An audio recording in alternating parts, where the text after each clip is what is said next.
Le ciel de Yangele, ce soir-là, était fendu de teintes rouges et ocre, comme si le soleil avait décidé de fondre avec la terre. Dans la cour sablonneuse d'une petite case faite de bancos et coiffée d'un toit de chaume, Yandé, 14 ans, pilait le mil avec sa petite sœur. Le rythme du pilon suivait la voix de leur mère qui chantait un ancien chant sérère, mélancolique et doux. La vie était simple mais vibrante entre les feuilles de manioc, les cris des enfants dans le vent et l'odeur du poisson braisé qu'on retournait sur le feu. Puis il y eut ce bruit, faible au départ. Un craquement, un gémissement de bois. La cuisine, faite de branchages et de torchis, avait été laissée avec une braise vivante, oubliée dans la marmite. Un souffle chaud leva les flammes. Le vent, toujours joueur, devint ce soir-là un traître. En quelques minutes, la case s'enflamma comme du papier sec. Les cris jaillirent, d'abord des enfants, puis des adultes. On hurlait des noms. Les voisins couraient, des bassines d'eau volaient, mais rien n'arrêtait la bête de feu. Yandé se réveilla dans les bras de son oncle maternel. Son corps tremblait. Elle se battait pour comprendre pourquoi tout était noir. Pourquoi sa mère ne répondait pas à ses appels? Pourquoi le monde avait changé de visage? La lumière avait disparu. 15 jours plus tard, Yandé se tenait au bord d'un trottoir poussiéreux de Dakar, la main tremblante dans celle de son oncle Tansir. Le bruit de la gare routière l'assaillait de tous côtés. Les vendeurs criaient « Café tout bas, 500 », les apprentis tapotaient sur les bus, les klaxons hurlaient. L'odeur d'essence, de beignets tièdes et de ferraille chauffée au soleil formait un brouillard oppressant. Tansir, l'homme qui devait désormais être son repère, ne parlait pas beaucoup. Il tenait sa main sans tendresse, comme on porterait un sac fragile mais gênant. Lorsqu'ils montèrent dans le taxi clando, il lança au chauffeur. Direction Grand Yoff, station Canal 4. Et évitez les bouchons, hein. Yandé restait silencieuse. Elle ne connaissait pas cette ville, ni ses bruits, ni ses rythmes. La chaleur était différente ici, plus lourde, plus moite. Elle sentait les vibrations de la route dans ses pieds. Quand le véhicule s'arrêta, il fallut monter des escaliers. Une porte s'ouvrit. L'odeur du détergent à la javel remplaça celle du feu. Mais aucune de ces odeurs ne sentait le chez-soi. Quand Yandé posa le pied sur le sol carrelé de l'appartement de Tansir, elle sentit la netteté, la froideur, la dureté. Pas de tapis. Pas de voix accueillante. Une porte claque. Puis une femme madjigène fit son entrée. C'est donc elle? Où est-ce qu'elle va dormir? Ne me dis pas qu'on va lui donner la chambre de Souleymane. Elle parlait de Yandé comme d'un colis. La pièce qu'on lui attribua était un ancien débarras. Un lit à barreaux grinçants, une natte roulée, pas de ventilateur. Il faisait chaud, étouffant, comme si l'air refusait d'entrer. Dans cette pièce, elle comprit, elle n'était pas attendue. Elle était tolérée. Le jour suivant, avant même que l'Adhan, appel à la prière, ne résonne des minarets, Madjigène tambourinait à la porte de Yandé. Debout. Ce n'est pas un hôtel ici. Tu balais la cour, et après tu prépares le petit déjeuner. Encore engourdie, Yandé se leva. À tâtons, elle retrouva sa canne, usée et rafistolée. Chaque pas dans le couloir froid était une épreuve. Elle renversa un seau, fit tomber une boîte de café. Madjigène hurla. Même les mendiants de Sandaga savent se débrouiller mieux que toi. Mais ce jour-là, quelque chose changea. Malgré les larmes silencieuses qui coulaient, Yandé commença à écouter le monde autrement, la vibration de la cuillère sur le métal, la texture du savon, le souffle du ventilateur en panne. Sa vue avait disparu, mais d'autres sens, plus subtils, plus puissants se réveillaient. Le troisième jour, Yandé entendit un nouveau pas dans la maison. Léger, traînant, accompagné du frottement d'une semelle usée. Puis, une voix jeune, sarcastique. « C'est donc toi, la nouvelle aveugle ?» C'était Souleymane, le fils de Madjigène, 17 ans, élève paresseux et vaniteux. Il entra dans la pièce sans frapper. Le silence de Yandé sembla le vexer. Il fit claquer ses doigts devant son visage. « Tu ne vois rien du tout, hein? Même pas les gens qui se moquent de toi. » Dès ce jour, il fit d'elle son terrain de jeu cruel. Il lui prenait sa canne, déplaçait des objets, mettait des fils de nylon au travers du couloir. Un après-midi, alors qu'elle tentait de se rendre à la cuisine, elle trébucha sur une bassine déplacée.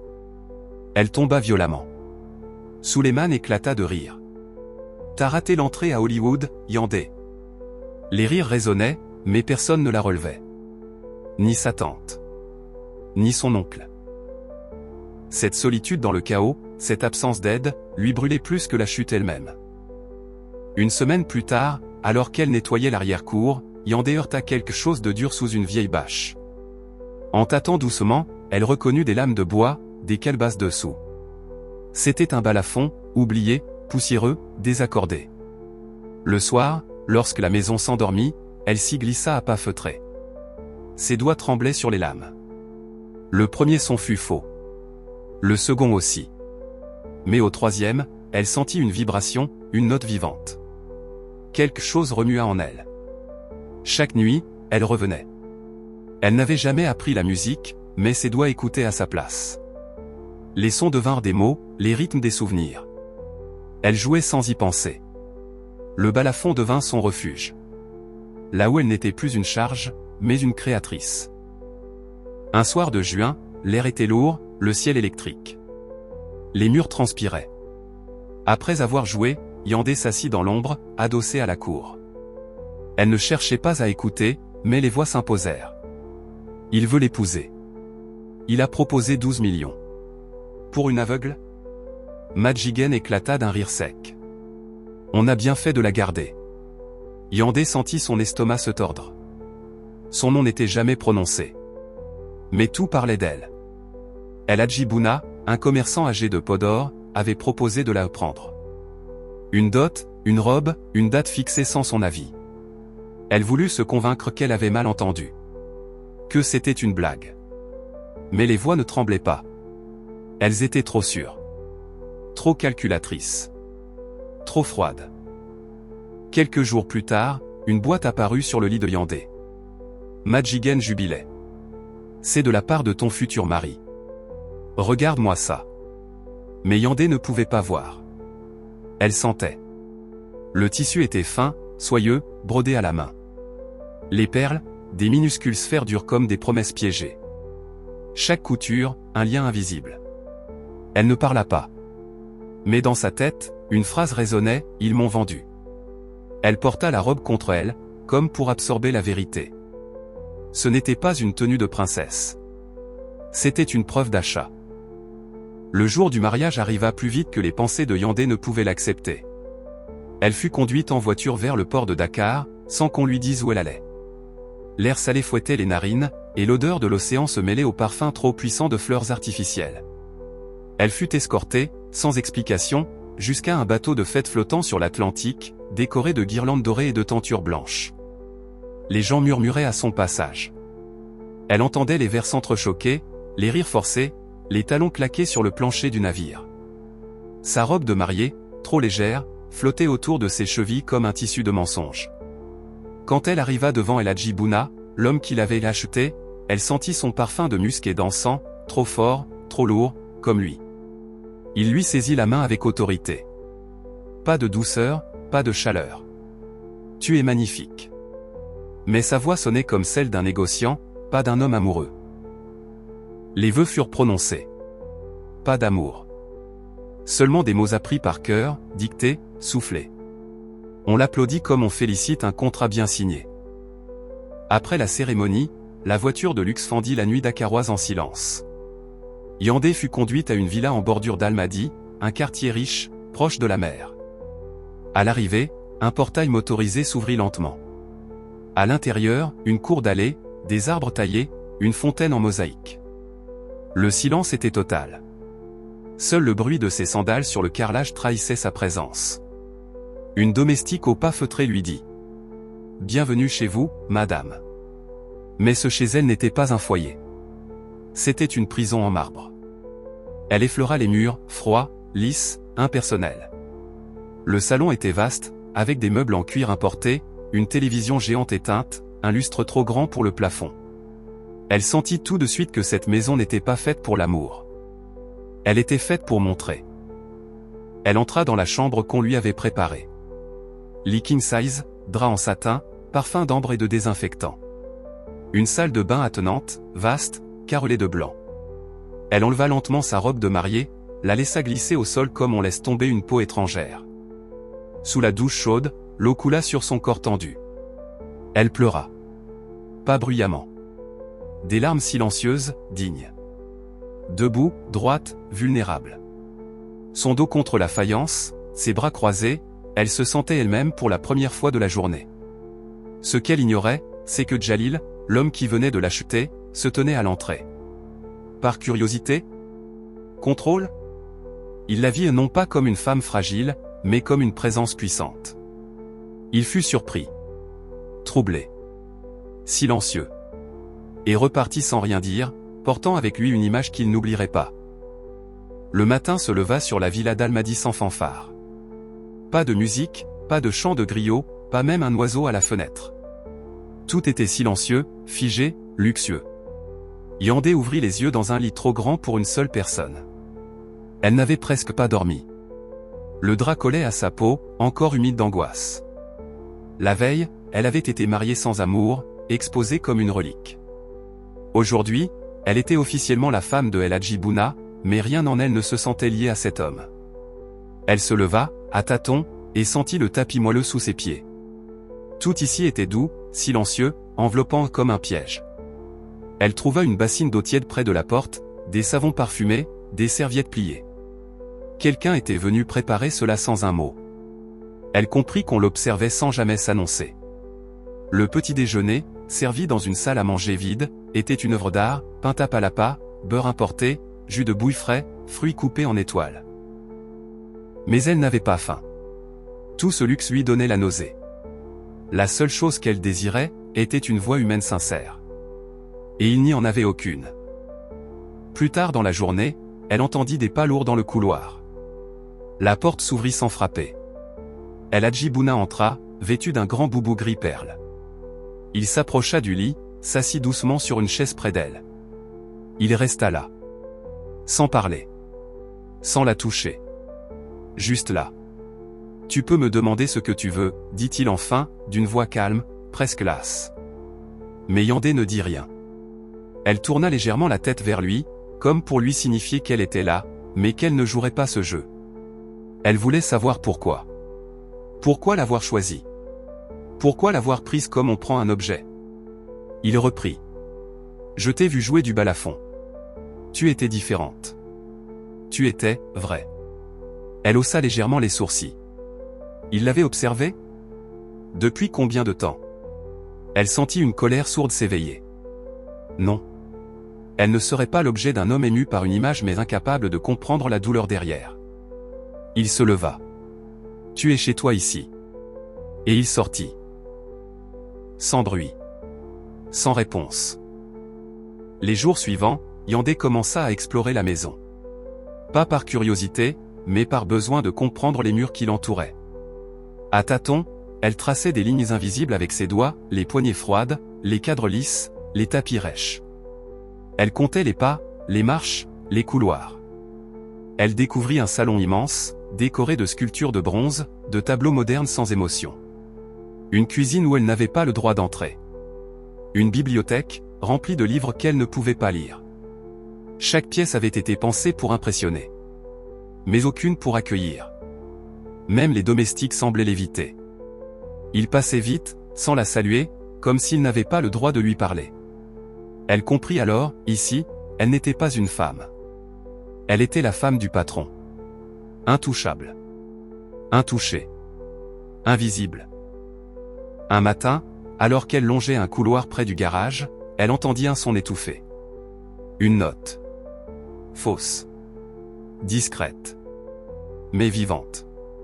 Elle suivit ce son comme on suit une étoile. Au bout du couloir, une pièce fermée. Elle tourna la poignée. La porte grinça. À l'intérieur, un piano, poussiéreux, mal accordé, abandonné. Ses mains tremblèrent. Ce n'était pas un balafon. Mais c'était une voix possible. Elle s'assit. Toucha une touche. Une note. Puis une autre. Elle sourit. Pas un sourire joyeux. Un sourire de reconnaissance, comme si elle retrouvait une amie oubliée. Elle joua. Lentement. Maladroitement. Mais chaque note la ramenait à elle. À sa mère. À sa sœur. À l'enfant qu'elle avait été. Et dans cette pièce, poussiéreuse et ignorée, Yandé recommença à exister. Dans les jours qui suivirent sa découverte du piano, Yandé passa de plus en plus de temps dans cette pièce oubliée. Ce lieu poussiéreux, abandonné, était devenu son sanctuaire. Elle y venait en cachette, souvent la nuit, guidée uniquement par le souvenir de ses pas et le murmure des touches sous ses doigts. Elle ne savait pas vraiment jouer. Elle ne suivait aucune partition. Mais chaque note jouée naissait d'un besoin viscéral, exprimer ce que le monde l'empêchait de dire. Une nuit, alors que l'orage grondait au loin sur la ville endormie, elle joua un morceau entièrement inventé. Lent, presque chuchoté, mais chargé de colère et de tristesse. Un cri silencieux. Dans le couloir, à l'autre bout de la maison, El Hadji Bouna s'était arrêté. Il l'écoutait sans bouger, sans comprendre pourquoi ces sons l'atteignaient aussi profondément. Il ne s'était jamais intéressé à la musique. Pour lui, la vie était faite de calculs, de comptes, de contrats. Mais cette nuit-là, il sentit une faille en lui se former, minuscule, mais irréversible. Yandé, de son côté, ne savait pas qu'il l'écoutait. Et même si elle l'avait su, cela n'aurait rien changé, elle ne jouait pas pour lui. Elle jouait pour survivre. Un matin, alors que Yandé venait de finir une longue session au piano, elle retourna dans sa chambre pour se reposer. À sa grande surprise, la porte était entr'ouverte. Elle sentit immédiatement qu'on était entré. L'odeur d'un parfum différent flottait dans l'air, plus doux, plus intime. Sur le lit, une paire de sandales neuves en cuir noir avait été posée avec soin. Elle les toucha. Elles étaient solides, pratiques, taillées pour elle. Ce n'était pas un cadeau luxueux, mais un geste pensé. Un signe.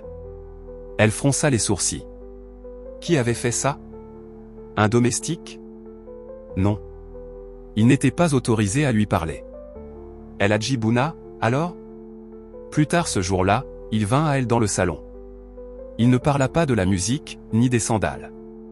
Il s'assit dans un fauteuil, à bonne distance. Tu veux apprendre à lire en braille? Je peux engager quelqu'un. Elle ne répondit pas tout de suite. Puis, calmement. Vous pouvez tout acheter, sauf mon silence. Il hocha la tête, presque respectueusement. Et pour la première fois, il ne se sentit pas comme le maître, mais comme un homme face à une énigme. Un dimanche matin, sans prévenir, El Hadji Bouna invita 2 amis à déjeuner. Parmi eux se trouvait Aïssatou, une professeure de musique aveugle de Rufisque. Yandé l'entendit parler dès son arrivée, voix grave, posée, légèrement chantante. Elle rit fort. Pas pour plaire. Juste parce qu'elle vivait libre. Pendant le repas, Bouna s'approcha doucement de Yandé, qui attendait dans le couloir. Je veux que tu joues quelque chose pour elle. Yandé hésita. Elle sentit que ce n'était pas une demande autoritaire. C'était un pont. Un passage. Elle accepta. Dans le salon, sous le regard étonné des invités, elle s'assit au piano et joua une mélodie qu'elle avait composée la nuit dernière. Une musique lente, triste, lumineuse à la fin. La pièce devint silencieuse. Pas de tout. Pas de fourchette. Même les domestiques s'étaient arrêtés. Quand elle termina, Aïssatou murmura. Cette fille n'est pas une épouse. C'est une voix. Un avenir. Bouna ne répondit pas. Mais ses yeux brillaient d'un éclat qu'il n'avait jamais eu.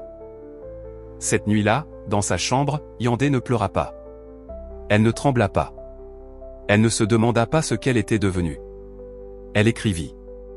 Pour la première fois, elle demanda au garde de lui apporter une ardoise braille. Et elle écrivit. Lentement. En touchant chaque point avec patience. Des mots simples. Mais vivants. Je ne suis pas une épouse. Je suis une lumière. Et je vais briller. Ce ne fut pas une fuite physique. Pas encore. Mais elle s'était déjà échappée. Elle n'était plus cette enfant prise dans les flammes, ni cette épouse offerte comme un bijou. Elle était Yandé. Et l'avenir, même flou, lui appartenait.